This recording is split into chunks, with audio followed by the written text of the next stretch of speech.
Shirdi Sai Satcharitra, The Wonderful Life and Teachings of Shirdi Sai Baba. Chapter 15. Naradiya Kirtan Paddhati, Mr. Cholkar's Sugarless Tea, Two Lizards.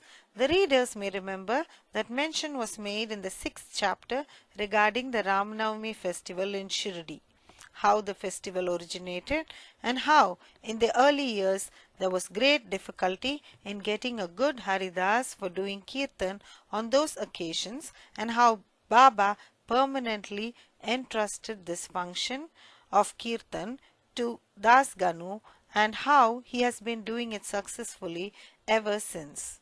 Now, in this chapter, we shall describe the manner in which Das Ganu has been doing the Kirtan. Naradiya Kirtan Paddhati.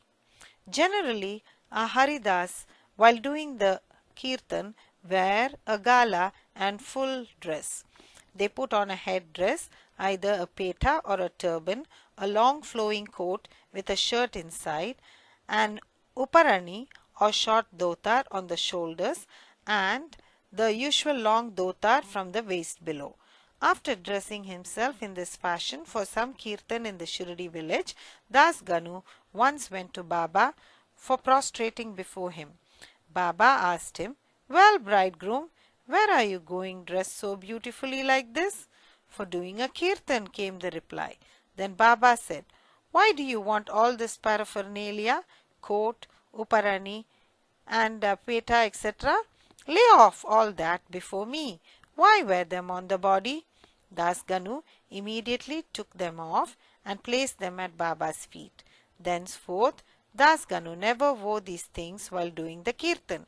He was always bare from waist upwards. A pair of chiplets was in his hand and a garland round his neck.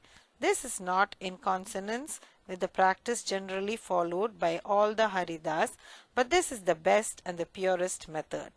The sage Narada, from whom the Kirtan Paddhati originated, wore nothing on his torso and head. He carried a veena in his hand and wandered from place to place, singing the glory of the Lord. Mr. Cholkar's Sugarless Tea. Initially, Baba was known in Pune and Ahmednagar districts, but Nana Chandorkar, by his word of mouth, and Das Ganu, by his splendid Kirtans, spread the fame of Baba in the Konkan of Mumbai Presidency. In fact, it was Das Ganu, may God bless him, who, by his beautiful and inimitable Kirtans, made Baba available to so many people there. The audience who come to hear the Kirtans have different tastes.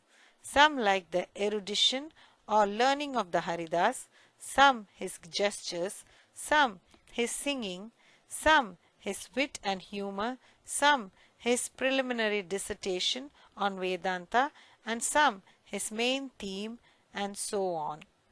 But among them there are very few who, by hearing the Kirtan, get faith and devotion or love for God or saints. The effect of hearing Das Ganu's Kirtan on the minds of audience was, however, electric as it were. We give an instance here. Das Ganu was once doing his Kirtan and singing the glory of Sai Baba in the Kupaneshwar temple in Thana. One Mr. Cholkar, a poor man serving as a temporary employee in the civil courts in Thana, was amongst the audience. He heard Das Ganu's Kirtan most attentively and was much moved. He there and then mentally bowed and vowed to Baba, saying, "Baba, I am a poor man, unable to support my family. If by your grace I pass the departmental examination and get a permanent post, I shall go to Shirdi, fall at your feet, and distribute sugar candy in your name." As luck would have it, Mr. Cholkar did pass the examination and did get the permanent post. And now it remained for him to fulfill his vow, the sooner the better. Mr. Cholkar was a poor man with a large family to support, and he could not afford to pay for the expenses of a Shirdi trip. As is well said, one can easily cross over the Nane Ghat in Thana district, or even the Sahyadri range, but it is very difficult for a poor man to cross Umbargat, that is the threshold of his house.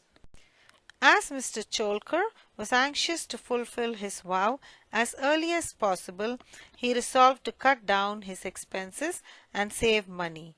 He determined not to use sugar in his diet and began to take his tea without it.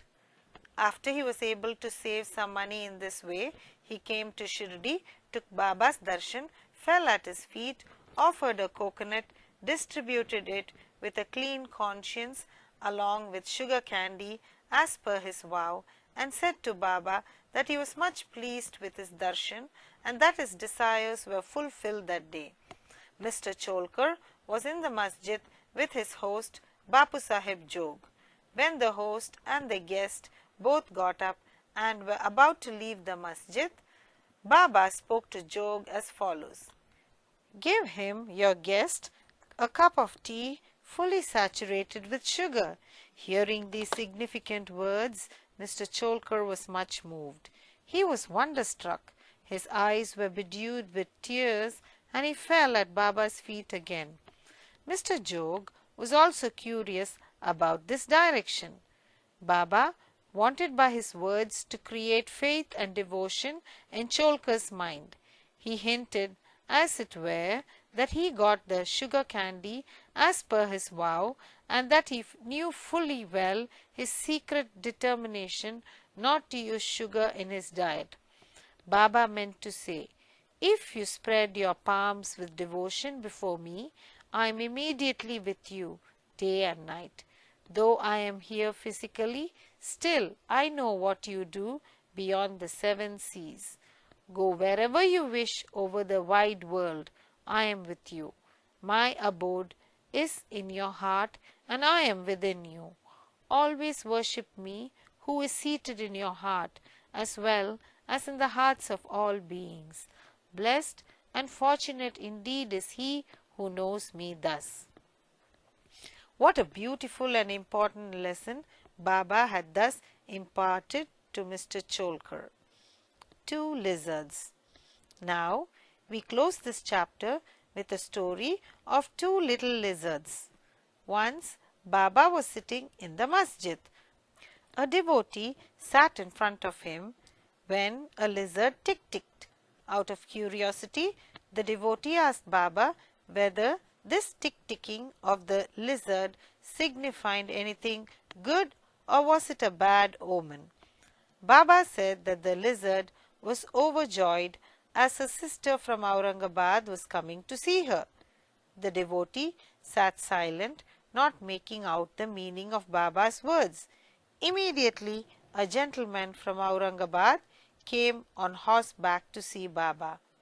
He wanted to proceed further, but his horse would not go as it was hungry and wanted grams. He took out a bag of grams from his shoulders to bring grams and dashed it on the ground to remove dirt. A lizard came out therefrom and in the presence of all climbed up the wall.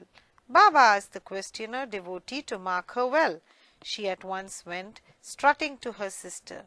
Both sisters met each other after a long time, kissed and embraced each other, whirled around and danced with love. Where is Shirdi and where is Aurangabad for the lizard? And how should Baba make the prophecy of the meeting of the 2 sisters? All this is really very wonderful and proves the omniscience, the all-knowing nature of Baba. Postscript. He who respectfully reads this chapter or studies it daily will get all his miseries removed by the grace of Sadguru Sai Baba. Bow to Sri Sai. Peace be to all.